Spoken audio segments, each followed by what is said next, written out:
En los últimos tiempos, este tema se ha vuelto polémico porque las opiniones sobre los riesgos que corre el abastecimiento eléctrico son un poco contradictorias. Por tanto, la AEP en las jornadas de hoy y del miércoles ha querido escuchar de boca de los protagonistas del sector eléctrico del Perú en este momento su versión y su opinión sobre este tema.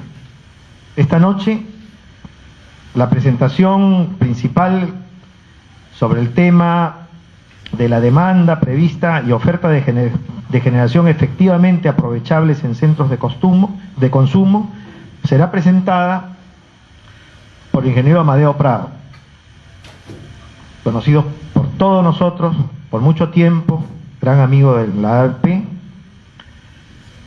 de quien solamente voy a decir que es director del COES y premio Electrón del 2003, con una amplísima experiencia en el tema. Para opinar después sobre su presentación y añadir lo que crean conveniente, nos acompañan en la mesa el ingeniero Waldo Lamadrid, en orden de presentación del folleto, estoy haciéndolo, quien también tiene una enorme experiencia en la práctica y en la docencia en el sector eléctrico, el ingeniero David Grandes, igualmente con esa experiencia y esos conocimientos,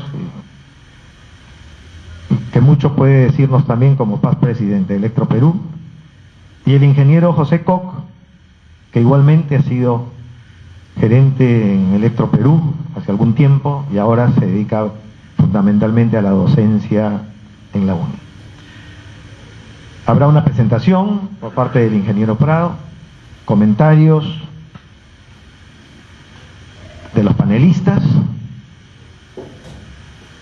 réplica si es que es necesaria del ingeniero Prado, y después abriremos un circuito de preguntas de los asistentes dirigidos al conferencista o a cualquiera de los panelistas. Muchas gracias por su paciencia. Hemos empezado un poquito tarde por problemas técnicos. Se desea, dada la importancia de los temas de esta semana, mantener un documento filmado de todas las presentaciones para beneficio de quienes no nos acompañen esta noche. De modo que con este preámbulo dejo la palabra al ingeniero Amadeo Prado. Estamos por ver un poco qué pasó. Lo único que no podemos cambiar, el pasado, pero lo único que es cierto, cuál fue el resultado de la evolución de la demanda de potencia y de energía en el Perú. Y quiero comenzar mostrándoles eso. Del 2004 al 2012, solo hasta aquí es cierto, lo de abajo es una especulación, la potencia de máxima demanda del sistema pasó de 3.131 a 5.414 megavatios. Las tasas anuales de crecimiento, como verán, parecerían reflejar un diente de sierra, ¿no? Un ciclo de crecimiento, 5,6, 5,6%, 8,3, 10,8 el máximo, el 2007, luego cae, 5,9, 3, el 2009, crisis, y luego vuelve a subir, 5,9, 8,4, 9,1, máximo otra vez, el 2012, y otra vez empieza a caer 7,9, esperamos este año tener algo como 7,9%, y el año siguiente, el 2014, 8,3.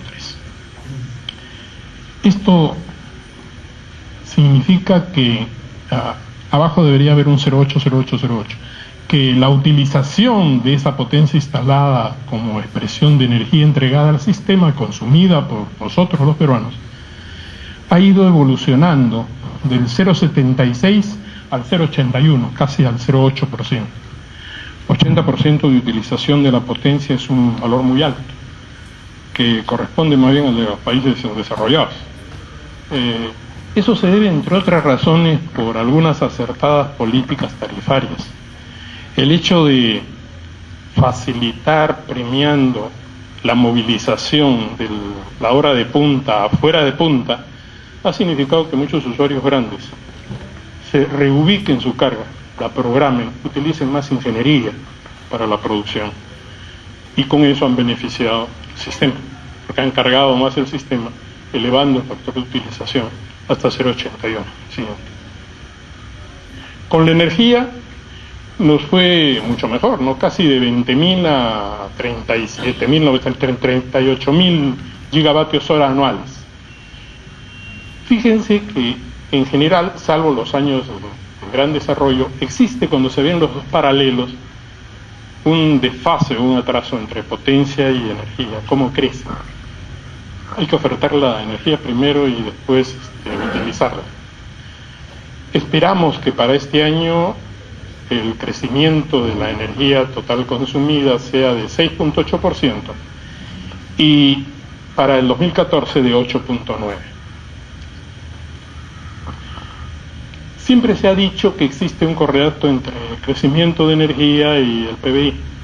Bueno, pues usando el PBI real del BCR, existen números que, claro, con estas abruptas variaciones hacen variar los números, pero si uno ve en megavatios, la relación de porcentaje de megavatio a porcentaje de PBI, hay un 1.12, 0.8, 1.08, 1.21, esos dos números locos, los tres, olvidémonos, 1.21, 1.47, hasta ahí. Casi siempre uno o cerca de uno, y en energía más cerca todavía, 1.24, 1.31, 0.09 por decir algo, 1.25, 1.25. El famoso 1.2 que algunos economistas usan para olvidarse de toda la ingeniería eléctrica y decir simplemente que si el país crece, la electricidad crece 1.2 veces más. Así que si esperamos un año bueno, con más alta tasa de crecimiento del PBI, mucho más alta va a ser la tasa de crecimiento de la energía que tenemos que producir. El año pasado, me faltaba el dato, Guasaguasi sí entró, y Calpa, el ciclo combinado de la turbovapor añadida a las tres máquinas, había entrado en noviembre del año anterior, pero no, eso no figura en esta oferta de generación, porque en el COES hay dos procedimientos importantes que a todos nos compete saber. Lo que antaño decíamos, se hace un estudio o un proyecto y luego se pasa a la fase de construcción y se pone en servicio, ha sido dividido igual, solo que se llama preoperatividad a la fase del estudio. Es decir, si un proyecto no ha sido aprobado por el COES a través del procedimiento de preoperatividad, el proyecto no existe. Tiene que resolverse todos los problemas de interfase con a quiénes afecta, dónde se conecta, cómo se conecta, si es una línea o la bahía de una subestación, si es una subestación existente, por añadir, o una subestación o una central nueva que debe entrar. Eso sabemos que toma tiempo hacer el estudio y después llevarlo allá para que en el COE se revisen todos los análisis eléctricos, esencialmente eléctricos. No tocamos, la hidrología se ve, pero solamente para ver si está en armonía con el resto, pero no con el carácter de un estudio que se puede cuestionar. Y la geología ni se ve, y de geotecnia ni hablamos. Entonces hay cosas sustanciales en el desarrollo de un estudio que no son manejados por el COES. Tampoco lo eléctrico es manejado, solamente el COES cumple con su misión revisando que eso que va a aplicar un privado, puede ser el Estado ese privado, ya no sería privado, no colida con el resto del sistema, es decir, entre bien y funcione bien. Es una buena cosa porque es una garantía para el inversionista de que su proyecto va bien y va a entrar y no va a tener problemas. Entonces, estos eran los estudios que estaban programados para entrar. Los estudios fueron hechos, muchos de ellos el 2009, el 2010, mucho antes, o el 2011. Pero el año 2012 en el programa estos fueron los que se escogieron. Y todititos entraron. Como les dije, la central, el ciclo combinado de Calpa había entrado ya antes, en noviembre del año anterior, y Guasaguasi también. Entonces, los 581 megavatios se añadieron a la cuenta de expansión del sistema el 2012, el siguiente. Por eso decía con estudio de preoperatividad. Pase el siguiente gráfico. ¿Cómo es la situación? Tiene que haber uno antes. No, antes, no después. Allá. El año 2013, el anterior era 2012. ¿Cómo es la situación este año? Este es el carnet de las cosas que pueden entrar. La central solar panamericana con 20 megavatios ya entró el año anterior, 2012. Como verán, las únicas importantes o grandes son la central hidroeléctrica Huanza con 90 megas, la central dual en Talara, que manejará diésel 2 y gas natural, propiedad de EPSA. Esa central térmica es parte de la reserva fría de generación. Ha entrado bajo ese patrocinio estatal, esa actitud del Estado de meterse y buscar otro esquema que aliente a los inversionistas a entrar.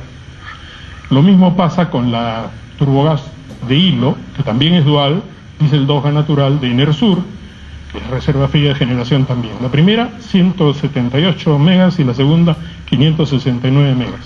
Entonces, en realidad, estos de reserva fría no juegan dentro del despacho, por lo menos no en primera instancia.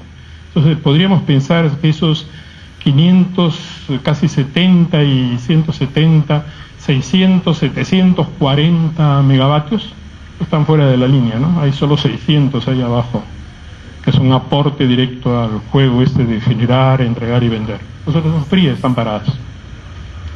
Se supone que si hay un evento grave, esas centrales deberían ser despachadas, entrar en operación y amenguar el colapso económico que se produciría si hay una pérdida de generación grande. Al final de la exposición veremos las posibilidades de eso, que eran los riesgos que ya mencionó el presidente.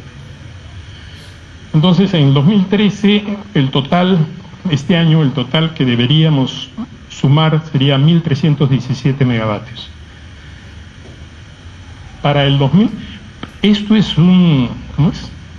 Es una idea, ¿no? Se supone que esas irán.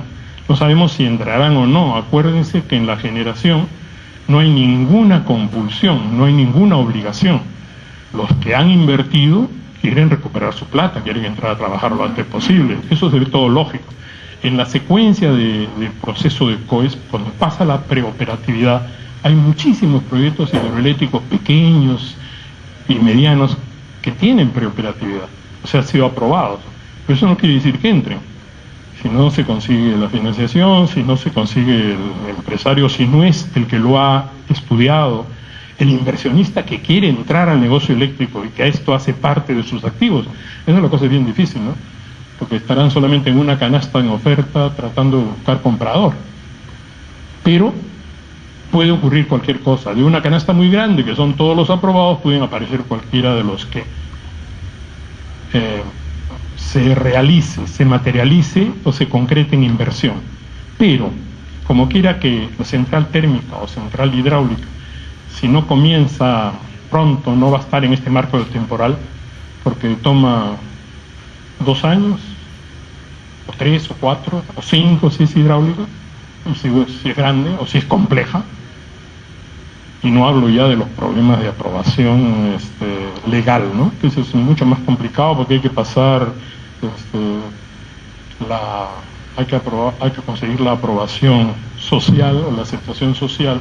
Eso puede ser más difícil que hacer el proyecto mismo, porque por aquello de querer un mundo paraíso, podemos quedar resumidos a una situación de un mundo infierno, ¿no? La lista es muy grande, pero estos son los que tienen posibilidad de entrar porque tienen estudio completo de preoperatividad aprobado y porque de la información que maneja el COES, algunas de ellas son cartas entre los inversionistas y la institución, nos permite sospechar que en 2014 alguno de ellos puede entrar. Centrales hidráulicas, Tingo, Carpapata, Ronatuyo, 2 Chancay, Machu Picchu, la segunda etapa de Gensa, Quitaraxa en el sur, Cheres de SN Power, 8 de agosto de Andes Generation, El Carmen, Nueva Esperanza de Andes Generation, y las centrales térmicas Fénix, TG1, TG2 más TB, el ciclo combinado completo, 520 megas. Santo Domingo de los Olleros, Termochilca, Termogas, casi 200 megas. Una central eólica, el Parque Eólico Tres Hermanas, que aportará 90 megas. Y 3 plantas asignadas a la Reserva Fría de Generación, ETEN, que será también turbogás dual, diésel 12 y gas natural 200 megas, Puerto Maldonado dual, una pequeña, 18, Pucallpa dual, 40.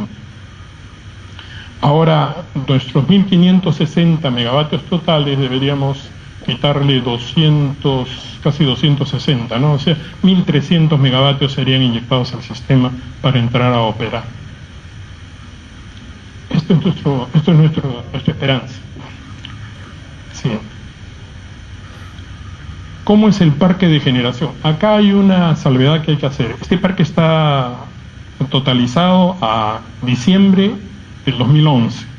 O sea, acá habrían que añadir los 538 megavatios que se han inyectado el año 2012 repartiéndolos. Yo me he quedado con mi gráfico viejo porque me da por lo menos una sensación de poderle decir, en hidro tenemos potencia instalada, potencia efectiva, ¿no? La que rindió en las pruebas las máquinas.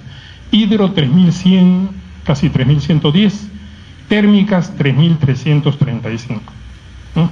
Andamos casi 50-50. Esas térmicas, el gas natural de Camisea tiene 1862 más el ciclo combinado, la utilización del gas de cola, 400, casi 500, 2300 megavatios. Fíjense, de esos 3300, 2300 están asignados solamente a Camisea. Esto es algo que vamos a verlo al final otra vez, porque tiene la percepción de un riesgo, ¿no? Otras térmicas que manejan residual 500, 260 megas, diésel 2 cada vez menos, 179 megas, el gas natural de Aguaitía 175, el carbón 140 en Isla, el gas natural de Malaca 131 en el norte, residual 690, bagazo 20, biogás 3, ya no contamos. En total hay 6.444. Como le he dicho, el número ahora debería haber sido 6.700, 6.800 casi megavatios. El total de la potencia instalada. Después vamos a ver unas cosas más complejas que hacen que un número tan grande, que aparentemente sobrepasa largamente nuestra demanda, no sea así en la práctica.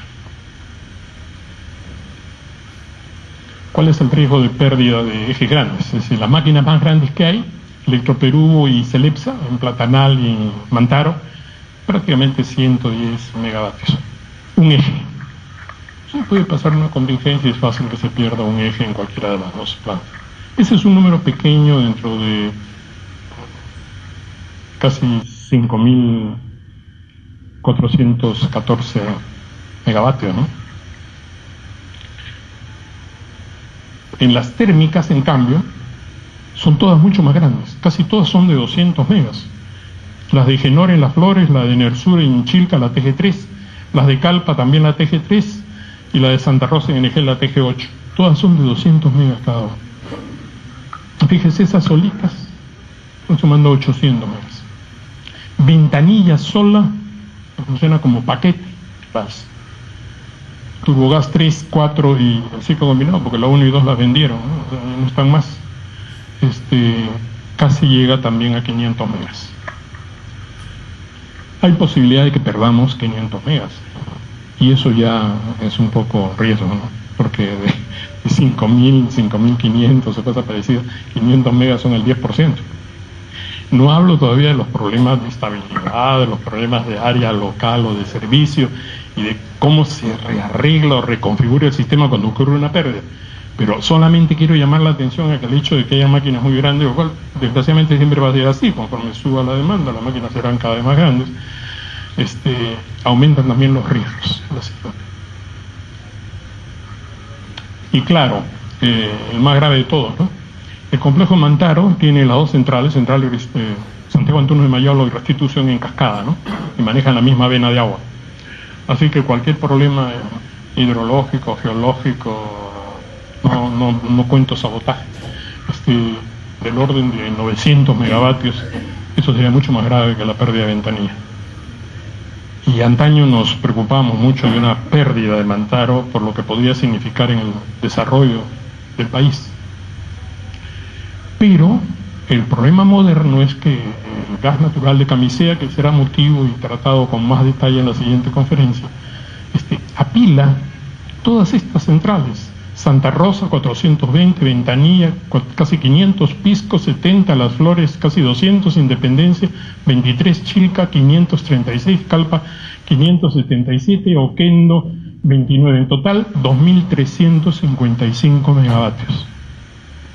Quiere decir que si perdemos el tubo de gas, 2.355 megavatios están fuera de él. Y eso sí, no lo arregla nadie. No es la naturaleza la que nos va a hacer estas calamidades. Yo tengo un razonamiento muy sui generis, pero de tanto discutir con los geólogos y con la gente que anduvo revisando el proyecto Camisea, me vine a enterar de un montón de cosas que no son de mi profesión, pero que sí son interesantes como para ponerlo a pensar aún. En el proyecto Camisea, el tubo principal de gas no sufrió ninguna merma, pero el tubo paralelo de líquidos que se extraen del gas natural en la planta de las Malvinas es un tubo pequeño, un tubo de pequeño diámetro, y es el tubo que se ha roto por lo menos 5 veces que ha habido fallas por rotura del tubo. Es ese el tubo que ha fallado. Los tubos están enterrados y la selva es un mar de barro, pero es un mar. Y como mar se mueve, tiene mareas. Bajo. Y cuando la tierra se mueve, no se mueve 1000 metros cúbicos, se mueven millones de metros cúbicos. Entonces, la fuerza y la presión que hace ese desplazamiento de esa masa sobre el tubo lo hace comportarse como una serpiente, pues. Él anda ondulando, se mueve. Pero como tiene un momento de inercia enorme, no le hace mella. El tubo de gas va a pasar indemne, creo yo, toda su vida. Pero el tubo de líquidos siempre pagará los platos rotos, porque su diámetro es muy pequeño, su momento de inercia es muy pequeño, su capacidad resistente es muy pequeña. Es correcta para sus propósitos, pero no para trabajar con la naturaleza como ocurre allí, en el tramo que va entre las Malvinas y las cumbres del Andes, cuando abandona la selva. Yo solo quería traerles a colación de que yo no pienso que haya pues una posibilidad natural de falla del gas y que esto esté en riesgo, pero sí sé que lo que la naturaleza no hace, a veces lo hace la maldad del hombre. Entonces es posible que el proyecto pueda ser agredido, y eso sí es algo que el Perú debería analizar cuidadosamente. Es algo que compete a la seguridad nacional, y por tanto el Ejército, el Ministerio de Guerra, el Ministerio del Interior y el Ministerio de Energía y Minas seguramente, pienso que podrían perfectamente desarrollar un plan para proteger los únicos puntos débiles de ese proyecto, que no los voy a decir porque no quiero que se enteren por dónde atacar. Solamente creo que es mejor estar antes de y no después de. Me dije, el pasado es lo único que no podemos cambiar, pero el futuro sí podemos cambiar. El sistema eléctrico interconectado nacional, por eso el resumen es al 2011, este fin de enero saldrá el 2012 porque ha cerrado el año estadístico que pasó. Era 6.444 megavatios, que es el número que teníamos antes.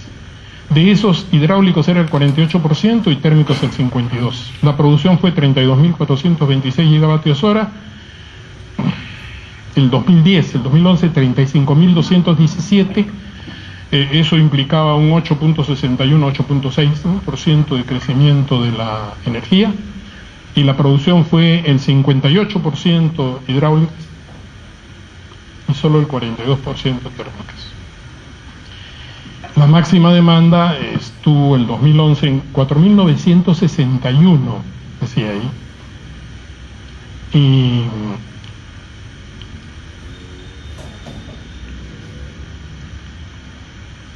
y la longitud de líneas en 220 es de 9.646 kilómetros, y para 500 kilovoltios ya habían 89 el 2011, a fines del 2011. Ahora hay mucho más porque están en construcción muchas líneas de 500 kilovoltios. El programa previsto para el 2012, las dos primeras, para el 2013, la tercera, mencionémosla, la línea de transmisión 220 Talara-Piura, segunda terna, que debería haber entrado ya en septiembre de 2012. La de 500 kilovoltios Zapayal-Chimbote-Trujillo, que debería haber entrado en septiembre del 2012. La Pomacocha-Carguamayo en octubre del 2012. Y la Trujillo-Guadalupe-Chiclayo, segunda terna, en abril de 2012. El año 2013 se espera que entre la línea Chilca-Marcona-Montalvo, de 500 kilovoltios, y la línea Tintaya-Socabaya de 220. Ese abril 2013 va a ser bien difícil, pero estaba previsto así. Y para el 2014, la línea de transmisión de Machu Picchu a Bancay-Cotaruz. Eso más o menos hace nuestro diagrama para los 2 años que queremos mencionar. Sí, sigue el siguiente. ¿Cómo se veía el 2011 el pronóstico para lo que iba a seguir? Se esperaba que en 2013 la energía creciera 6.3, y el 2013 8.7, y el 2014 13. Como vimos, el 2012 ha subido más que eso. Los megavatios eran 5.350, que con el 8% de crecimiento en relación al 2011. El 2013 se esperaba que creciera el 8.4 y el 2014 el 13.7. O sea que las inversiones iban a venir apabullantes. Yo ni siquiera voy a tocar lo que sigue allá abajo. El promedio del quinquenio era 13% de crecimiento anual para la energía y 11.5% para la potencia. A ese régimen es bien bravo, ¿no? 7 años para doblar la potencia total instalada. Hay muchos factores económicos y sociales en el mundo que hacen que sea mucho más difícil probablemente el desarrollo. Ojalá que no, ojalá que a nosotros nos vaya bien, como ya nos ha ido un poco en este año que pasó. Pero lo cierto es que el gas ha cambiado su posicionamiento económico porque el esquisto y el método yanqui para extraerlo ha mandado los precios del gas al suelo, y entonces me temo que el exportador de gas de Perú tiene un contrato que debe quemarle las manos, y a los mexicanos más todavía, porque lo tienen al otro lado de la frontera baratísimo comparado con el que llevan desde el Perú. Ahí hay una concurrencia de oportunidades, riesgos y oportunidades, que sí podrían beneficiar al país finalmente, ¿no? Porque por mucho que el mundo esté barato para el que lo tiene, los que como nosotros todavía no lo tenemos o no lo explotamos o no sabemos cómo explotarlo, deberíamos mejor usar lo que tenemos. Eso podría ser de repente renegociar, pero renegociar con el gobierno, porque Comisión Federal de Electricidad en México es quien maneja las cosas. Él compra, hace maquila como privado, pero él compra, el dueño es él. Entonces es el Estado mexicano. Entonces el Estado peruano, el Estado mexicano se puede sentar y junto con el agente privado peruano pueden cambiar la naturaleza del negocio y propiciar más el desarrollo peruano con el gas natural de Camisea sin necesidad de exportarlo. Así que de repente el gas de esquisto, o el shell como dicen los gringos, nos viene a beneficiar. y nos inyecta más desarrollo. Pero esto lo van a ver muy bien, creo, mañana. El plan de obras de generación del 2016 al del 2012 al 16, ahí se han pasado de largo 2 años sobre lo que nosotros queremos ver, era de 5.000 megavatios adicionales. Bueno, ¿cómo se llega a esos 5.000? Con todo eso, ¿no? Generación adicional en Mollendo y Piura, térmica, reserva fría en Talara, en Hilo, térmica, ciclos combinados de Calpa y Enersur, centrales hidroeléctricas de Chancay, Olmos, Huanza, Machu Picchu 2, Santa Teresa, Chévez, Quitaraxa, Chacla, Pucará, Cerro del Águila. Centrales de energía renovable, biomasa, eólica, solares, fotovoltaicas, minihidros, todas las que haya. Central térmica a gas natural, Fénix, Termochilca, Quillabamba.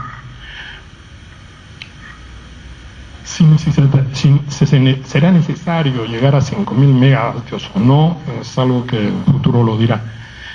Pero algunas de esas centrales esperemos que entren en estos 2 años que siguen.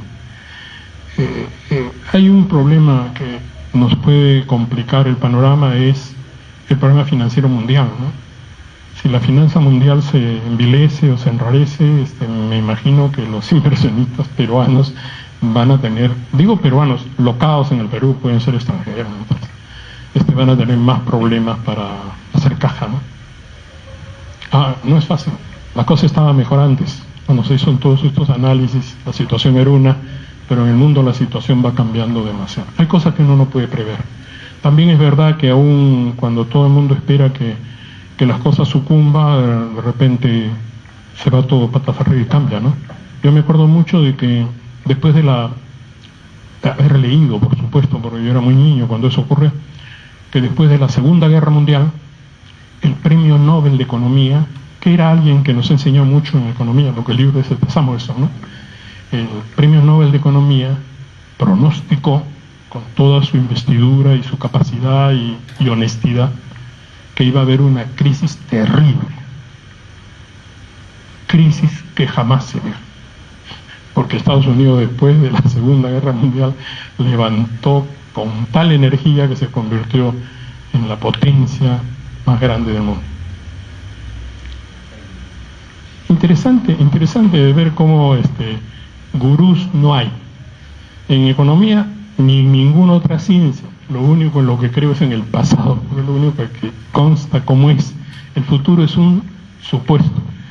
Para mal de mis males, por leer, he descubierto que los psicólogos, psiquiatras, neurólogos han descubierto la forma como nuestro cerebro opera, y lamentablemente me han desanimado, porque me han demostrado en lo que he leído que la forma en la que el cerebro proyecta el futuro es exactamente igual que la forma en la que el cerebro analiza el pasado.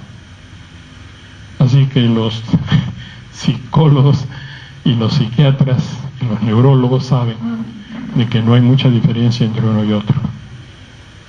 Que el hombre no tiene ninguna referencia frente al futuro, no sabe qué puede pasar, puede pasar cualquier cosa. Ahora veamos el tema más álgido, ¿no? La reserva. Siguen siendo válidos los valores que les dije, los de las demandas corresponden todos a la apreciación que había en diciembre del 2011, no la hora, habría que reajustar los números, levantarlos, reajustar el equipamiento con los 535 megavatios más, pero va a volverse a repetir. ¿Qué pasaba con el sistema interconectado? En época de avenida, para 5.100 megavatios había una reserva de 8%. En estiaje, para 5.152 megavatios de demanda, la reserva caía al 7%. Y en diciembre del 2012, al cierre del año, con 5.350, la demanda más alta, que en realidad subió a 5.444, ¿no? La reserva alcanzaba 12%, así que probablemente hemos terminado con una reserva del 10% a nivel nacional.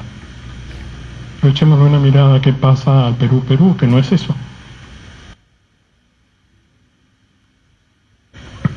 Primero veamos los tres esquemas que me interesan, el 2013 y el 2014, faltan.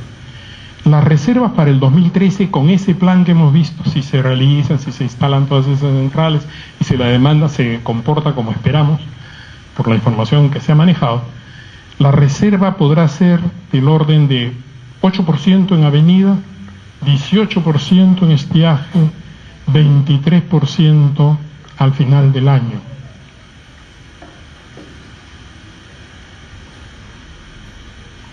Para el 2014 va a subir, teníamos un equipamiento de una lista enorme, ¿no? 1.500 megavatios.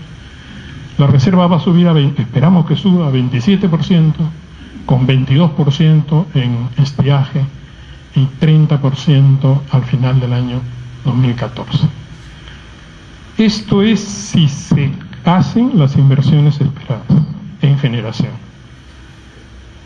A nivel Perú, la zona norte, el Perú está muy fácil de imaginar, ¿no? Por los vínculos que tiene y las líneas que se han construido entre Nazca, de Pisco a Nazca y en la sierra también, como que el sur es otro país, como que el centro es otra zona y el norte de Trujillo, de Chimbote a Trujillo, y mismo de Lima a Chimbote está seccionado, es otro. Son zonas económicas que tienen vida propia, que tienen soluciones propias y en el que funciona muy bien la generación local, que reciben transmisión por los sistemas de las grandes centrales de Chilca ahora, antes del Mandar, del centro. La reserva en el norte para el 2012, 2013 y 2014, que es lo único que me interesa a mí ahora, va a mejorar notablemente en el norte si es que ocurre ese equipamiento. La reserva subirá de 11 a 27 a 37%. En estiaje, que es en la época que más nos interesa. En la zona sur, la reserva subirá muchísimo más. Hay mucho más desarrollos en el sur que en el norte. 12% el 2012, 63% el 2013 y 65% el 2014. Evidentemente ha sido un sobreequipamiento. El siguiente, pero si lo hubieran dejado, regrese. Pero los otros años, si uno lo ve, es producto de la inserción, el año en el que entran los grandes equipamientos, ¿no? Porque recién comienzan a cargarse los años siguientes, y entonces al final termina el 16 con el 22, que es más o menos lo que se espera tener en todo el sistema. Ahora sí, sí. Y en la zona centro, que es donde estamos nosotros y que es donde está la mayor producción del Perú y del PBI del Perú, la cosa es bien grave, porque en el 2012 solo teníamos 4% en estiaje. El 2013 va a seguir estando este año en 4% si se realiza el programa, y el 2014 subirá a 5%. Vean, en todo el esquema la reserva es francamente insuficiente para la región centro. Por eso era tan importante las líneas de transmisión grandes de unir el sur, el centro y el norte, para poder transferir las diferencias que hay. Es decir, el hecho de que el sur tenga un excedente de disponibilidad, una reserva más grande, hace mucho más fácil trasladar eso hacia el centro, que es donde hace falta. Aquí en realidad está considerado el flujo centro-norte y centro-sur, o sea, ese flujo de auxilio de los otros en la zona naranja. Como ven, ha crecido mucho, ¿no? Y aún así la reserva es muy pequeña. Déjalo ahí.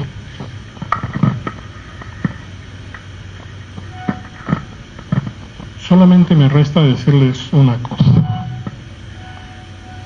Es verdad que desde que se dio la ley de concesiones eléctricas y entraron o volvieron, como había sido allá por los años 60, los privados a manejar el negocio eléctrico, hay una gran diferencia entre aquel comportamiento y el de ahora. Porque los que idearon este sistema en el cual el servicio público de electricidad juega un doble papel, es una mercancía que se transa entre privados, y eso se negocia en el mercado libre, son los grandes usuarios, y hay una mercancía que como servicio se supervisa y se protege a través de la regulación tarifaria para los usuarios domésticos y los pequeños usuarios eléctricos que consumen electricidad. Cuando se diseñó ese esquema, los que lo diseñaron imaginaron que lo único que bastaba para tener como control o referencia de que se estaba pagando el justo precio por el bien era la existencia del mercado libre, porque suponía que él reflejaría el verdadero precio de la electricidad. Lo que se olvidaron era que somos seres humanos, que cada uno juega su propio partido, que cada uno actúa en función de su propio beneficio. No existe un ser social. Somos una sociedad cuando estamos todos juntos, pero cuando cada uno resuelve sus problemas, los resuelve como ser humano, en su propio interés. Y está bien que así sea, siempre ha sido así, y siempre será así, parece ser. Eso jugó sucio contra el esquema porque no pudo establecerse nunca con el verdadero precio de la electricidad. Al principio fue históricamente muy singular, porque alguien dijo, no, yo no puedo por qué darte el precio si yo lo he negociado en forma privada con otro señor. Y tenía razón, pues, ¿no? En el marco legal peruano eso era verdad. Contrato entre partes, ley entre partes, nadie puede meterse. Pero era el elemento sustancial para poder fijar precio. Entonces, de ahí a acá, lo único que ha pasado ha sido una desviación notable en la evaluación o la tarifa de electricidad, o el repago del costo de la electricidad, que permite a los inversionistas recuperar sus inversiones y tener la garantía que la ley del retorno que la ley les fija. Y eso ha llevado a extremos de los cuales el más lamentable es pues el costo marginal imaginario, ¿no? O sea, un costo marginal que no es real, pero que el Estado apoya, que introdujo como corrector, porque la escasez seguía a paso galopante y no había forma de hacer que hubiera más inversiones. El costo marginal subía de una forma escalonada, y se puede ver toda esta información porque está en el anuario estadístico que saca todos los años el COVID, ahí están todos los gráficos. Para tratar de superar el problema, imaginó una condición. Dijo, ¿qué es lo que está pasando? Hay congestión porque las líneas de transmisión no habían sido construidas, no había alicientes para hacer inversión en transmisión. No había alicientes tampoco para invertir, parece ser, en generación, porque no había generación importante. Entonces hay congestión. Entonces, cuando haya congestión, vamos a suponer que no hay congestión. Y cuando usted mete un supuesto en un modelo, ya sale cualquier cosa, ¿no? Así son las cosas. No se puede saltar, desgraciadamente, a la verdad y decir, de nuevo volvamos a jugar como libre mercado, porque no se dan las condiciones de competencia. Y si no hay competencia, no hay mercado. Entonces, lo que comenzó idealmente con un modelo de mercado abierto en el que el mercado se reajustaba y siempre habría oferta y habría nuevos actores y todo, quedó solo para el registro histórico, porque no se va a dar. Y entran como pueden. El Estado está creando incentivos, así como hay un costo marginal supuesto, hay las licitaciones de reserva fría, y todo eso es los parches para que el sistema cumpla las condiciones ideales que tiene que tener. La electricidad tiene que ser continua, tiene que ser de calidad y tiene que estar a tiempo. Como nunca hemos podido hacer eso, los ingenieros siempre supimos de que teníamos que tener una sobreoferta solamente avanzando por encima de la demanda es que estábamos en condiciones de enfrentar al mercado y dar un buen servicio. Para hacer eso se necesitaría tener un factor de reserva muy grande. Es verdad, y lo he marcado yo ahí, de que teníamos riesgos, como el mismo Mantaro por 1000 megavatios, con las mismas térmicas por 2300 megavatios, y si alguna de esas cosas ocurriera, el 50% del Perú se para, ¿no? Y eso sí sería una gran catástrofe. Entonces, esos son los demonios que tenemos que combatir, y hay que seguir, como lo hemos hecho todos los ingenieros, ¿no? Hemos estado apoyando el sistema, el desarrollo y el crecimiento, porque creemos que el desarrollo es la mejor herramienta para el Perú del mañana. Gracias.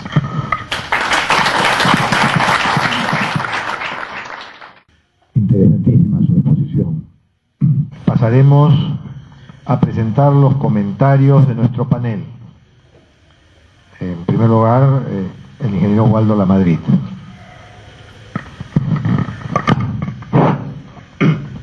Muchas gracias. En la exposición del ingeniero Prado, yo creo que podríamos, o quizá deberíamos, centrarnos, porque es el tema de la reunión de hoy día y el miércoles, de esta mesa redonda, en el riesgo de un racionamiento. Ese riesgo de racionamiento está expresado en ese bajo porcentaje de reserva. ¿Por qué tenemos esa reserva tan baja? Creo que hay varias razones. Bueno, estoy seguro de que hay varias razones. Una es que un sistema teóricamente bien diseñado, el sistema de tarifación o tarificación a costos marginales, ha sido traído al Perú, pero al trasplantarlo al Perú, esto ocurre pues en un país nuestro que tiene muchos vicios, y esos vicios han hecho que el sistema se corrompa. Acaba de señalar hace poco nuestro distinguido expositor. Primero ha estado, si recuerdo bien, la demagogia de querer que haya electricidad barata, de proteger el bolsillo del pueblo con una mentalidad que no encaja con la de el cambio que se intentó hacer, que se comenzó a hacer en realidad, y cuyos buenos resultados continúan, pasando de una economía, no diré socialista, pero sí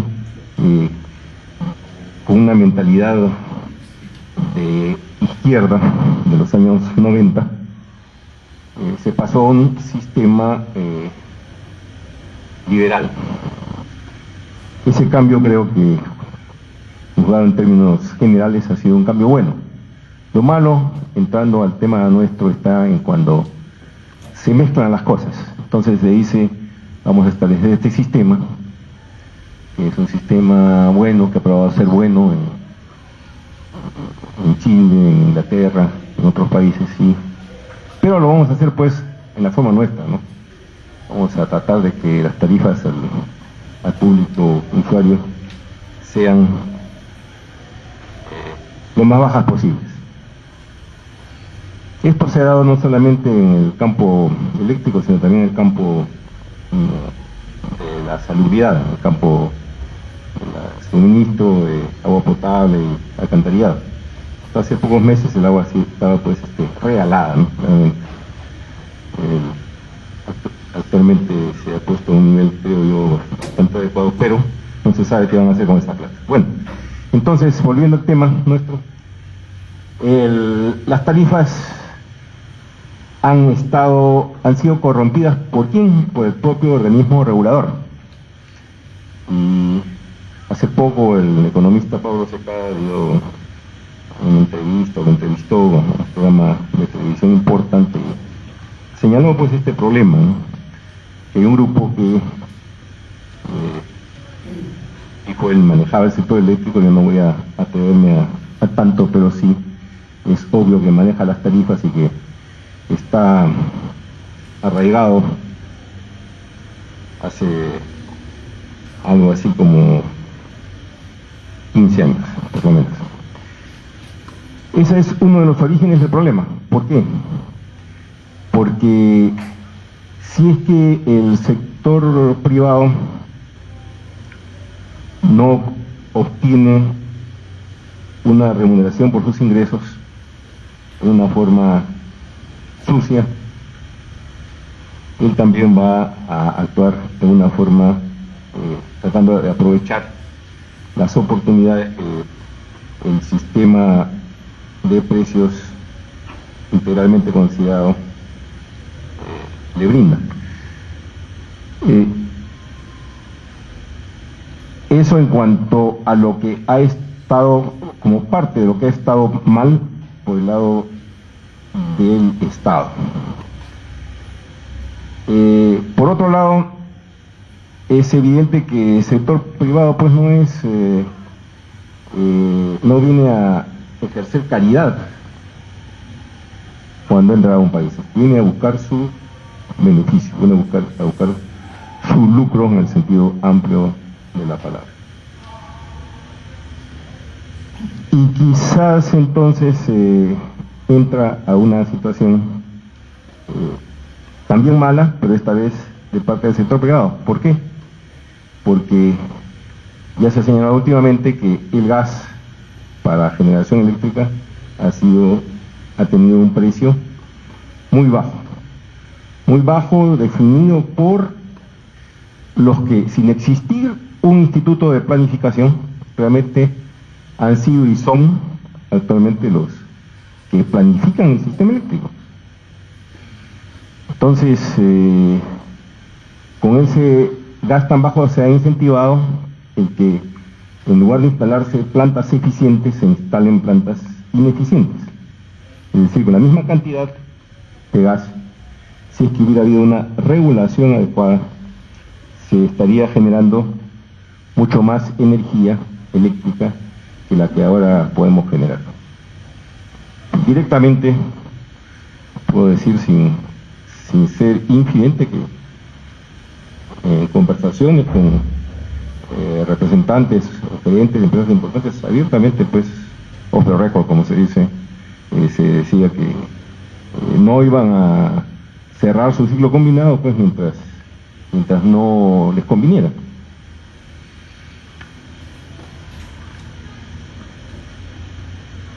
Ha habido también, esto ya sé que puede gustarle a alguno de los presentes, pero ha habido también intentos pues de hacer revolución en nuestro medio, preocupándose por instalar tecnologías que se aplican en otros países porque no tienen los recursos que podríamos llamar convencionales, que todavía felizmente existen en el Perú y en, diría, abundancia. No es la intención de quienes las promueven, pero se trata de esfuerzos que operan como distractores de lo que, elementos de distracción de lo que es el tema principal. Y todavía peor es que lo que establece el plan de transmisión no se cumpla, es decir, que sea un cronograma, que salgan del ministerio, ahora lo tiene que hacer el COES, ya lo sabemos. Lo que está ahora construyéndose es el resultado de lo que se tuvo que decidir en el Ministerio de Energía y Minas, pero no lo decidió el Ministerio de Energía y Minas, realmente. Lo decidieron los que ganaron las licitaciones. Por un lado, hay una deficiencia de quien debería actuar como director, como regulador del desarrollo del sistema, que es el Estado, y por otro lado un aprovechamiento de las condiciones que les son favorables para sacar el mayor provecho posible de esta situación que es mala para la economía nacional, que es el sector privado. El sector privado es excelente que actúe, pero si se le deja que actúe, como siempre va a hacer, buscando su lucro, sin tener ningún contrapeso, ninguna regulación eficaz y real de parte del Estado, la situación va a ser, por ejemplo, la de que vamos a tener un ducto que ha sido financiado por el público consumidor, por el pequeño usuario, por todos nosotros. Que las ampliaciones que se van a hacer en el sistema se vayan a hacer también con el mismo esquema. ¿Cómo es posible, me pregunto, que el problema de la congestión en el ducto, que quizá muchos no lo recordarán, pero yo lo recuerdo perfectamente, se dio en el año 2008, donde sí hubo racionamiento, que acá en Lima no lo sentimos, pero en otras partes del país sí se sintieron, principalmente en el norte. Debido a los problemas que había con el ducto de Camisea, ya entonces se habló de reforzar el sistema de conducción de gas. Sé que este es el tema del día miércoles, pero es inevitable tratarlo porque todo forma parte de una sola problemática energética. ¿Cómo es posible que hasta el momento se siga hablando de lo mismo? Han pasado 4 años y medio y seguimos en lo mismo. ¿Por qué? Es simplemente porque no ha habido un apagón. Felizmente los grupos terroristas o los grupos saboteadores que asolaron al país en la década de 1980, 1990, ya entonces no atentaron contra centrales, y ahora esperemos que tampoco atenten contra el ducto de Camisea. Pero si eso ocurriera, sí, dentro de la preocupación de defender al criminal, al delincuente juvenil, algún grupo se animara a hacerlo, entonces tendremos un problema que realmente sería de gran repercusión en la economía nacional. Y para concluir, porque sé que estoy tomando un buen tiempo, yo diría que debe haber en el sector eléctrico, en el sector energético, un organismo de planeamiento, un organismo de regulación, un organismo que defina qué centrales se deben instalar, dónde se deben instalar, que no estén todas concentradas, por ejemplo en Chilca. Esa es una consecuencia de que si el Estado no interviene, pues el sector privado va a buscar lo que le sea más cómodo, ¿no? Entonces debe haber, repito, en mi opinión, una planificación, y se le debe dar la primera oportunidad al sector privado. El sector privado debemos pensar en un Electroperú gigantesco y totalizador como lo hubo antes de 1990, eso sería malo. Pero tampoco debemos dejar que el sector energético en general y el sector eléctrico en particular se siga desarrollando simplemente como al inversionista privado le parezca conveniente. Si esto sigue así, seguiremos con estas situaciones tan críticas que solamente va a hacer carne en la gran masa de usuarios cuando haya un gran apagón, cuando volvamos a los racionamientos que afecten a todos nuestros hogares, que ojalá no vuelvan a presentarse. Ante todo quiero felicitar a la AEP por su 70º aniversario, agradecerle la invitación a este simposio, felicitar a nuestro profesor profesor y amigo Amadeo Prado por... yo quisiera expresar algunos comentarios adicionales que son un poco como hechos, ¿no? El primer grupo lo he denominado situación general y por región. El primer comentario es que la reserva de generación total del CI en los próximos años estaría por debajo de los niveles deseables para asegurar que no habría riesgo de racionamiento.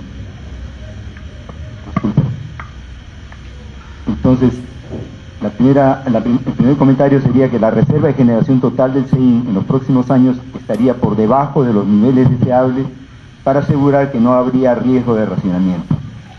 Esto lo ha estudiado el COES y lo hizo a principios del 2012, lo hizo para el periodo 2012 a 2015 y se puede apreciar en los resultados de que entre el 2013 y 2015, que es el periodo futuro, tendríamos reservas de mínima 388 megavatios, 5% en agosto de 2013. Todo el 2013 tendría reservas muy bajas según ese análisis y llegaría solo a 1500 megavatios, 21% de reserva en julio de 2015. Esto, sin embargo, esconde una realidad que debería hacerse presente, y es de que de esa reserva casi 500 megavatios son grupos electrógenos, turbogases y turbovapores antiguos, de muy poca confiabilidad, que utilizan combustibles líquidos.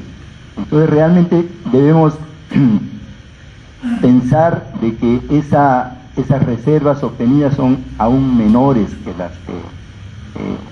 las que realmente se van a tener en la práctica. El segundo hecho que anoto es que la concentración del crecimiento de generación en la región central, que es un hecho por todos conocido y advertido, está obligando al transporte de electricidad hacia las regiones norte y sur para satisfacer su demanda. Hemos hecho al norte y al sur dependientes del centro, ¿no? La situación al 2011 era de que de Canicea se tenía 2.355 megavatios, como nos indicó Amadeo, y al 2014 se instalarían 1.280 megavatios adicionales, llegando a 3.635 megavatios dependientes del gas de Canicea. Existe también un retraso en el sistema de 500 kilovoltios hacia el sur, la línea de transmisión Chilca-Marcona-Montalvo, que está obligando a que el único enlace 220 hacia el sur, la línea Mantaro-Cotaruces-Socabaya, esté funcionando a plena capacidad, y lo seguirá haciendo así hasta fin del 2013, que recién entraría en servicio. Esta plena capacidad significa 460 megavatios de transporte del sistema centro hacia el sistema sur, ¿no? Entonces hay una elevada dependencia, elevado riesgo, porque esta línea ha fallado en distintas ocasiones, especialmente en la época de lluvias, en la cual han salido las dos ternas simultáneamente. Hay, sin embargo, también que anotar de que hay eventos en los cuales ha habido recierres exitosos, ¿no? Pero ha habido también un número importante de salidas dobles, que significa que el sur pues colapsa en forma completa, ¿no? Otra situación es que durante la mayor parte de 2013 la reserva fría del norte y del sur será mínima, porque recién se pondría en servicio las centrales térmicas de reserva fría de Talara, 200 megavatios, e Hilo, 440 megavatios al fin de ese periodo. Entonces, el 2013 se advierte como situación general más complicado, ¿no? Por una exigua reserva, calidad de reserva también, como hemos anotado, no de la mejor, además con problemas en la transmisión, ¿no? O sea, está combinado problemas en la generación y problemas en la transmisión. ¿Qué se espera? O sea, algunos datos que hay para este 2013 y algunos otros eventos. En enero y marzo de 2013, la central Machu Picchu saldría fuera de servicio por su proyecto de ampliación. Esto causaría un racionamiento del orden de 80 megavatios en el sistema sur, por congestión en la subestación Tintaya y problemas de regulación de tensión en la zona del Cusco. Mantaro saldría por purga de la presa, causando un racionamiento del orden de 130 megavatios a principios de marzo, o cuando los niveles de caudal sean lo suficiente para que pueda salir.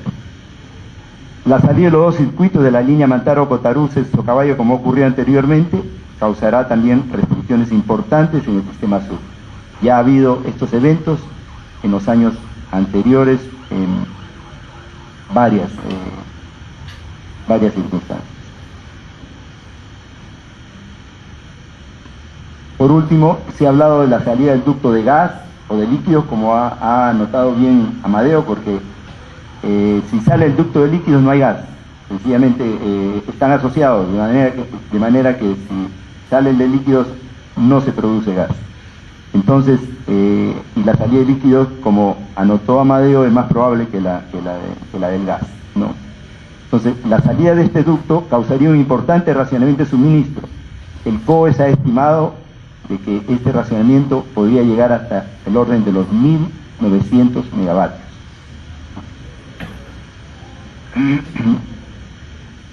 ¿Qué experiencia, qué podemos, digamos, aprender de esta experiencia, ¿no? Yo pienso que aquí hay un problema de falta de planificación. No puede estar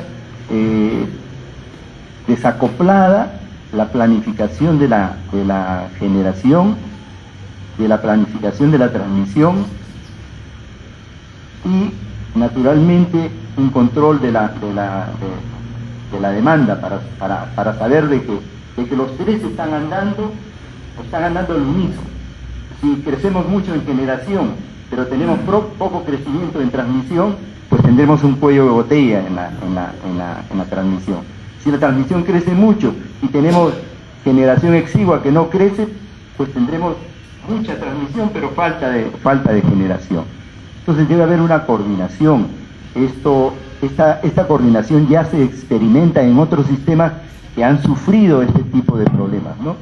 Si bien más lejos, los brasileños tienen un organismo técnico, no un organismo político, un organismo técnico independiente que hace esta coordinación.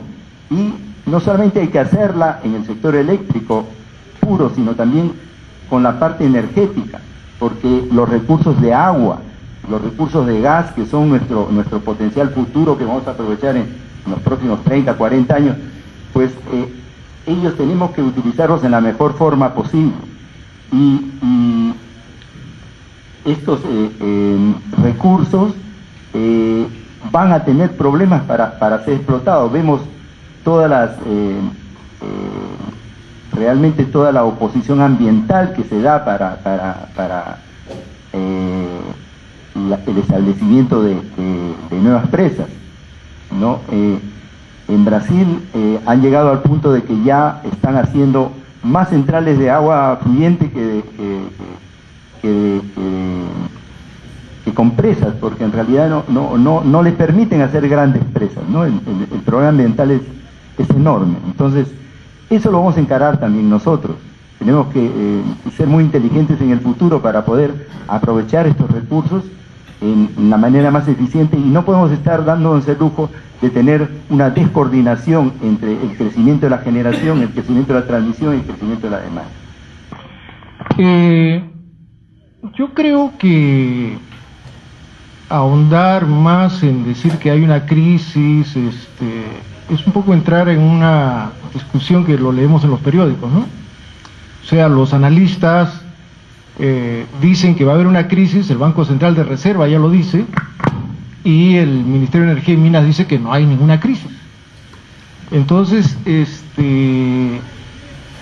viene un poco a colación si eso lo que dice el Ministerio de Energía tiene cierta certidumbre, pero si uno lee las leyes que salen en el peruano desde 1988, o digo desde el 2008, estamos en permanente crisis, ¿no? Se va postergando, se dijo que todo acababa el 2011, ahora es el 2014, y probablemente cuando lleguemos al 2014 va a ser el 2016. Bueno, ¿cuáles las alternativas que tiene? Lo único que yo me acordaba era de haber venido a la EP y que el ingeniero Valdés me decía, oye, la energía más cara es la que no se tiene,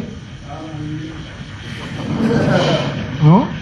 Y entonces, a un precio que hoy día en el mercado está a 50 o 60 dólares, generar con turbogas nos va a costar 180, ¿no? Como en el caso chileno. ¿Por qué no tenemos hoy día esa situación como los chilenos? Es porque nos hemos inventado de que no hay congestión en ninguna línea en el Perú desde el 2008 y que tampoco hay ninguna restricción del gas. Por lo tanto, en el mundo de la teoría, todo marcha bien, por lo tanto uno va sumando eso que se dice ahí. Una ventaja que yo encuentro en la universidad tiene mano de obra gratis, ¿no? Y entonces ese cuadro que está ahí lo viene publicando el COES desde el 2008.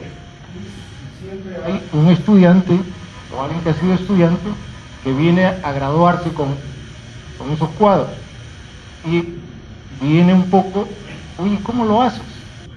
¿A quiénes van a desarrollar proyectos mineros? Y si ellos nos contestan con una carta, entonces yo sumo que va a entrar ese proyecto minero. ¿Y la generación cómo la haces? Igual, publico en la República un aviso, todos los interesados que quieran instalar, por favor me mandan su cartita diciendo que van a instalar. Entonces es una planificación bastante light, por decirlo así, como se dice ahora.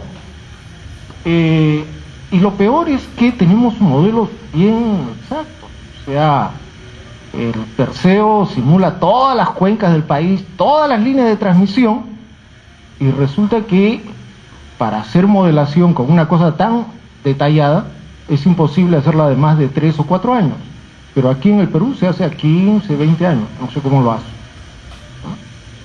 ¿no? No hay los datos. Es casi como hacer un estudio de estabilidad para los próximos 5 años. Imposible, pues, no sabemos los modelos de los reguladores, no sabemos qué máquinas van a entrar, entonces el estudio te va a ser de poca utilidad. Bien, entonces, la realidad es que el pronóstico de la demanda que tenemos es bien débil. Está basado en un modelo teórico, ¿no? En una hoja de cálculo, ¿cuánto es el PBI? Bueno, por tanto la producción. ¿Cuánto van a consumir los mineros? Bueno, con todas las cartas positivas. ¿Qué otra investigación? Entonces es bien difícil acertar con esa información sobre la demanda. Y sobre el equipamiento, bueno, me contestó la carta, pero así lo has visitado, ¿sabes si ABB recibió el contrato? La hora, no nos corresponde. Y entonces andamos en un problema bastante serio, porque la gente maneja cantidad de información. La tarifa se basa en una planificación del corto plazo. Antes eran a 4 años, ahora es a 2. O sea que esa tarifa que ustedes pagan de la generación está basada en una planificación. Y si sabemos que no va a haber energía, entonces ¿qué tarifa es la que tendría que salir? Una altísima.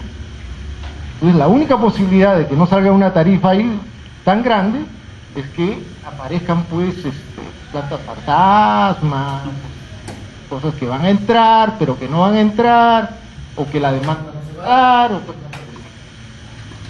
Conclusión, tampoco le corresponde a Ocinermin o a Lagarde hacer planificación. Ellos fijan tarifas. Bajo una propuesta de los generadores, ellos fijan una tarifa. ¿El COES es encargado de planificación? No. Es encargado de operar y administrar el mercado. Por ley está mandando a hacer una planificación de la transmisión, pero hacer la planificación de la transmisión le toma 2 años.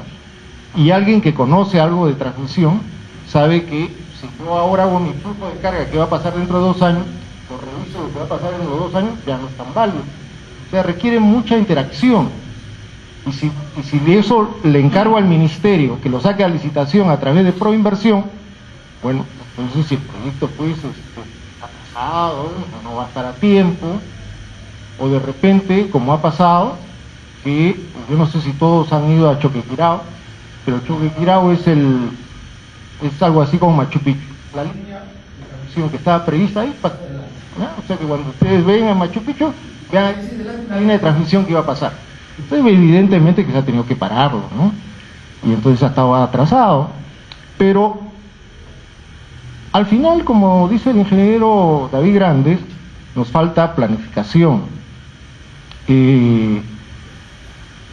Probablemente nos hemos ido de un extremo a otro extremo.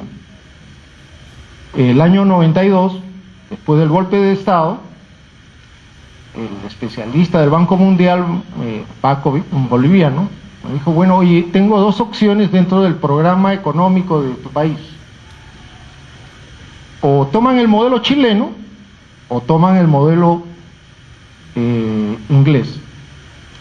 Evidentemente, el modelo inglés no tiene tanta experiencia, tiene 2 años, y aquí en el Perú no se discute, aquí se decide ya, ¿no? Y el ya se hizo pues así, en 2 o 3 meses se incorporó el modelo chileno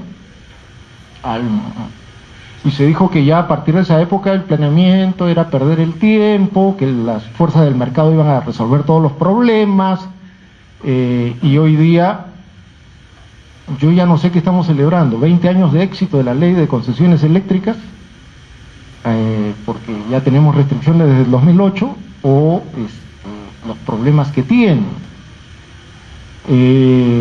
Lo que es claro es que necesitamos una cierta fortaleza, digamos, de visión de qué cosa queremos como país. Y probablemente 2 personas en el Ministerio de Energía y Minas haciendo la planificación energética, hidrocarburos y electricidad, francamente es bien limitado, ¿no? Y contratando cada año consultores que van variando de acuerdo a los precios que pueden ellos sacar en concurso, entonces es muy difícil tener un equipo armonioso, digamos. Probablemente el caso de los colombianos que tenían un grupo de planificación en ISA, lo que se hizo es, dijo, bueno, ya pues esto se tiene que separar, se tiene que desintegrar, nuevas empresas, la planificación va al ministerio. Todo el grupo humano de la planificación en Colombia fue al ministerio. Igual el caso brasileño de Electrobras. Pero nosotros queremos ganarle a todo el mundo con 2 personas, ¿no? Algo así como nuestra selección de fútbol, ¿no? O sea con eso queremos campeonar. Entonces, es bastante difícil. Bien, entonces, ¿qué hacer? Yo creo que todos los que han pasado por el ministerio, por una empresa,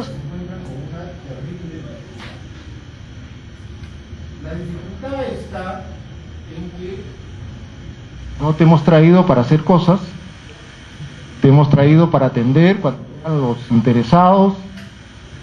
No se puede cambiar nada porque todo hay que negociar con los agentes que ya han entrado a este negocio en años anteriores. Y al final, hazte los estudios, pero después, ¿sabes qué? Tú vas a comprar la energía, pero Odebrecht va a hacer la construcción. Y entonces, claro, es difícil tener una herramienta así tan débil, digamos, para ejecutar cosas. El ministerio debe haber sacado entre 800 y 1.000 millones de dólares en línea de transmisión. Nunca tuvo una supervisión de esas líneas. o Sinermin dijo que ellos no podrían supervisar, ellos supervisaban solamente una vez construido y entregado. Y en ese lapso, nadie, ni siquiera un pasaje para ir a Caraballo a ver si estaban acabando la subestación. Es medio problemático un estado tan débil, con tanta dificultad. Lo que señalo es un poco que hemos ido de un extremo a otro extremo. Y cuando se habla de hidrocarburos, parece ser que perdemos la noción de que estamos hablando. De acuerdo a la ley de hidrocarburos, los recursos que están debajo de la tierra pertenecen al Estado peruano. Una vez que ya ha salido de la tierra, el señor que lo tiene paga su canon, paga sus impuestos, lo puede vender a quien quiera y al precio que quiera. ¿No? Eso es la constitución del país y eso no está cambiado. Entonces, claro, uno dice, no, pero el presidente ha negociado el lote 88 y dice que ahora no hay nada firmado. Han pasado 6, 8 meses y no hay absolutamente nada firmado con Pluspetrol o con el grupo. Entonces, la realidad es bien complicada para hacer cosas. Creo que es necesario, digamos, manejar todas las variables sobre las cuales queremos hacer cambios. Por ejemplo, yo estaba leyendo en Gestión, el 16 de octubre, una charla que organizó Gestión, y entonces alguien que ustedes deben conocer, Chris Dubois, dice: es mínima la posibilidad de que se retomen políticas intervencionistas. Conclusión, no se puede hacer nada, porque ya hemos puesto candados. Está la Constitución, están los TLC, está todo. Así que, señores que ustedes están en el gobierno, no pueden hacer absolutamente nada. Yo no sé si algo que el ingeniero Prado, que ha estado algunas veces asesorando al ministerio y ha ido al Congreso, podría sacar algo ahí, pero francamente es difícil, ¿eh? Sobre todo con este Parlamento. Entonces, yo me siento francamente que no sé si recomendarles comprarles velas o ver de alguna manera algunas posibilidades de acción, digamos, de concertación, en el cual el sector privado y el sector público puedan de alguna manera concertar en qué cosas se requiere y se licite y que podamos tener la posibilidad de contar con la generación. O como decía el ingeniero Pepe Valdés, cara, pero la tienes. No tenerla es mucho más cara. Yo no veo, digamos, yo podría decir que veo bastante difícil estos años de este gobierno si es que no resuelve algunos problemas que estamos discutiendo en esta mesa. Muchas gracias. Para culminar esta jornada, tal como dijimos al comienzo, en este momento queda abierta la etapa de preguntas de los asistentes, ya sea al expositor principal, el ingeniero Prado, o a cualquiera de los panelistas. De modo que hay 1, 2, 3. Van a ir pasándoles el micro, por favor, de izquierda a derecha y después de derecha a izquierda. Buenas noches, querido Prado. David Reynal, de la UNI. Quería hacerle una pregunta. Veo que han mencionado a Brasil como un modelo de planificación energética, ¿no? Y creo que no le falta razón porque la máxima demanda que ellos afrontan prácticamente más de 100.000 megavatios al día, ¿no? Otros países como Venezuela tienen 10.000 megavatios diarios. Chile creo que va por 10.000, 15.000. Nosotros apenas con 5.000 estamos que sufrimos. Le digo esto porque en Brasil, Manaus, una ciudad de pequeña economía, han terminado de construir los brasileños un gasoducto de 700 kilómetros, ¿no? Y desde la localidad de Curicao ya abastecen Manaus y han masificado el uso del gas. Por ley usan turbinas a gas y están modificando el transporte público. Nosotros en Perú vamos contra la corriente. Tenemos un destino y no lo imitamos. Por decirle, tenemos Iquitos y Limagua, ¿no? Veo que ya fue inversión en este año, no sé si te lo ha mencionado, ha licitado ya una línea de transmisión de más de 500 kilómetros, ¿no? Una línea de transmisión, no sé cuánto será la máxima energía que pueda pasar, o si se han proyectado para lo que va a crecer Iquitos. Iquitos ahorita tiene 70 megavatios diarios, pero se proyecta cada unos 5 años a unos 200 megavatios diarios. Hago esta pregunta porque también la deforestación que ocurriría desde el Limao hasta Iquitos sería terrible, ¿no? Sí, nosotros ahorita ya la única cuestión humana en los días del Limao, y lo dado por cierto, es la construcción del tren Limao a Iquitos, ¿no? Así ya hay presupuesto para que en el caso ambiental ya está prácticamente concluido. La licitación sería en estos meses, ¿no? Este tren, aparte de llevar pasajeros carga, como en otros países, podría también ser un tren de producto, ¿no? O sea, llevar gas, un gasoducto visual, desde Limao hasta Iquitos, ¿no? Y sabemos que Limao ya está conectado perfectamente con la costa norte del país, donde hay gas. Lima, después también Cholita lleva gas compactado o gas comprimido del norte. Los volúmenes no son tremendos, son pequeños para turbinas que tendría que llevar el oriente, ¿no? Se podría masificar el gas allá. Pero veo que, por contrario, están poniendo una reserva fría de 75 megavatios en Iquitos, ¿no? A diésel, ¿no? Y la línea interconectada pues, al sistema de contador nacional aumentaría las tarifas y esta reserva fría de diésel, ¿no? Eso no se ha previsto, esa alternativa de tener un gasoducto virtual desde Limao hasta Iquitos para poder desechar esta obra parabólica, ¿no? En la línea de transmisión de Limao hasta Iquitos. ¿Cuál es la pregunta? Si es posible reemplazar la línea de transmisión por el gasoducto virtual, usando el tren de Limao hasta Iquitos, ¿no? Ahora van a descubrir la ventaja de ser viejo, ¿no? Me estoy acordando de que el gobierno de Odría, creo que acá no habían nacido muchos, declaró de necesidad y utilidad pública la construcción del ferrocarril Tambo de Solo a Pucallpa y añadió una sentencia, ¿no?, que declaraba traidor a la patria a quien se opusiera a la construcción de dicho tren.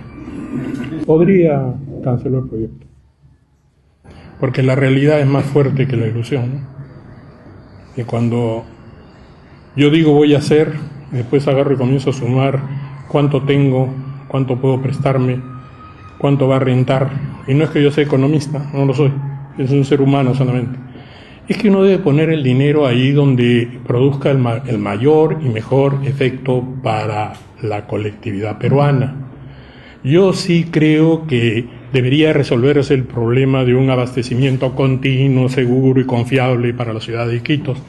Por muy aislada que esté en el corazón de la selva peruana, se me hace bien difícil pensar que los verdes que le han hecho la vida imposible a cuánto ingeniero por hacer una centralita o por embalsar un pequeño cauce y prácticamente han impedido el desarrollo o la utilización del potencial hidroeléctrico nacional. Es decir, que los peruanos hemos decidido echar al tacho de basura 60.000 megavatios, bueno, digamos 30.000 megavatios efectivos.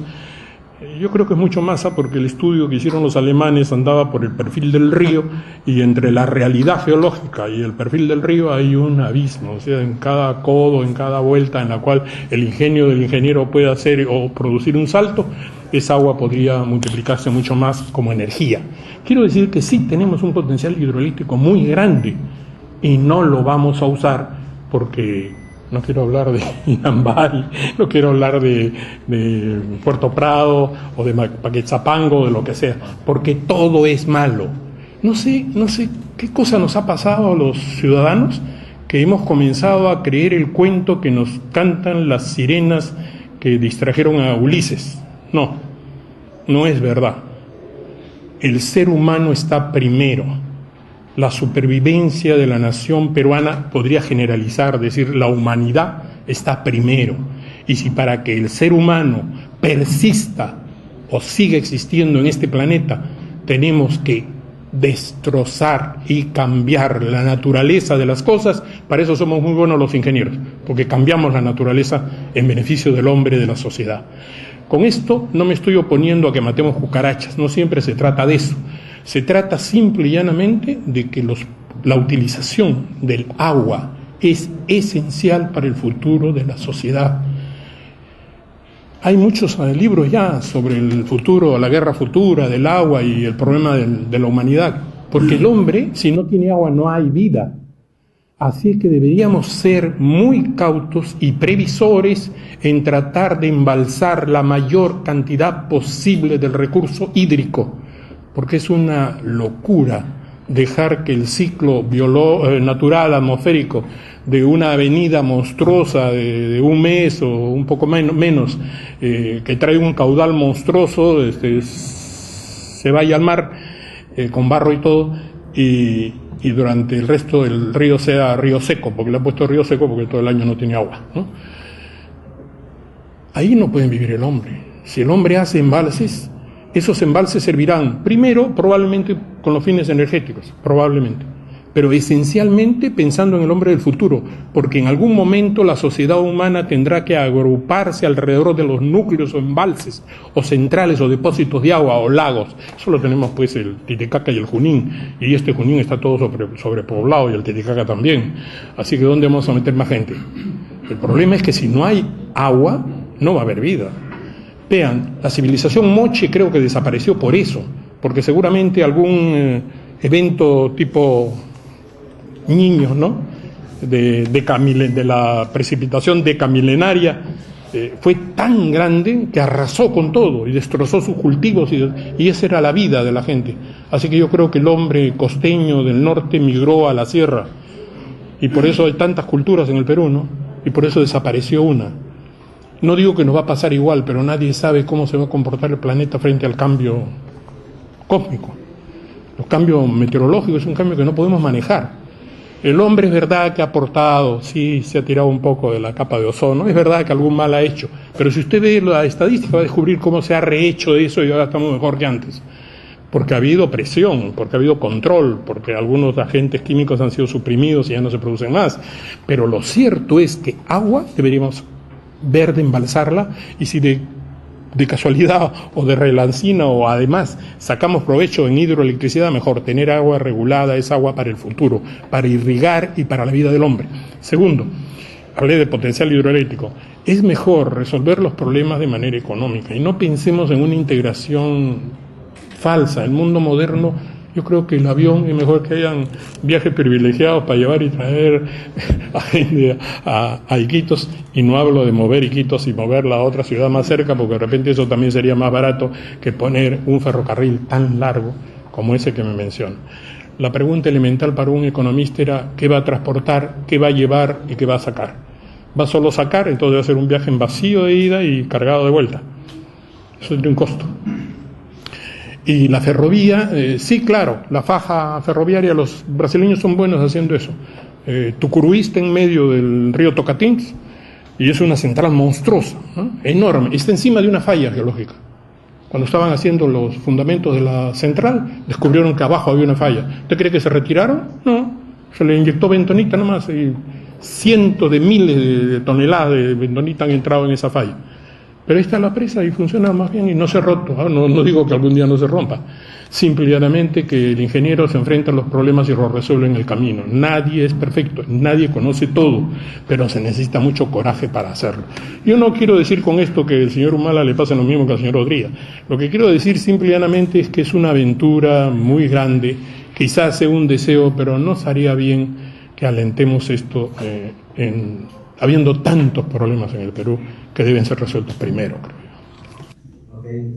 Muchísimas gracias a todos los asistentes por sus preguntas, por sus sugerencias, de las cuales se ha tomado ya nota. Además, todo está firmado para no olvidarnos después. Yo quiero agradecer la experiencia que hemos tenido esta noche, con la exposición del ingeniero Amadeo Prado y de quienes lo han rodeado con sus comentarios, y agradecerles en nombre de los asistentes su participación con un fuerte aplauso.